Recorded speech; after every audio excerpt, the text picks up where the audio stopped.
Zove me bak. Najverovatno... Čekaj. Telefon. Halo? Da ti stavim na... Stavi pauzu. Kako da kažem... Da ti stavim na ovaj... speaker. Čekaj. Reci sad. Alo? Alo, ovdje je Bogdan iz Amsterdama, gledalac vašeg šova. Veliki pozdrav, odlični ste, fenomenalni ste, baš ste slatki zajedno.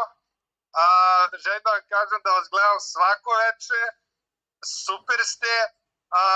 Moje pitanje za voditelje ove emisije je da li, pošto sam ovdje u Amsterdamu sam i usamljen i živim kod svojih i baš su me smorili, molimo se svako jutro, nisam navikao na taj režim, da li bi me Anja možda primila nazad? Halo, to je moje pitanje. A gde da te primi nazad? U kući? U Srbiju, u dom. Ne bih. Kaže da ne bi.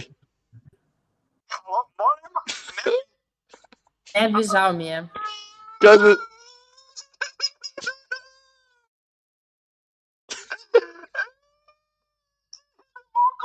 Kakvo je to fake plakanje?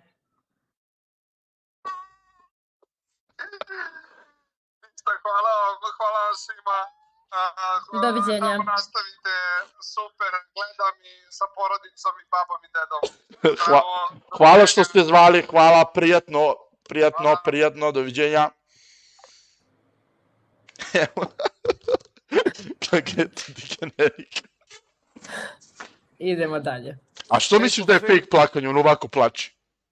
A znam ja njega. Vadi, vadi pare,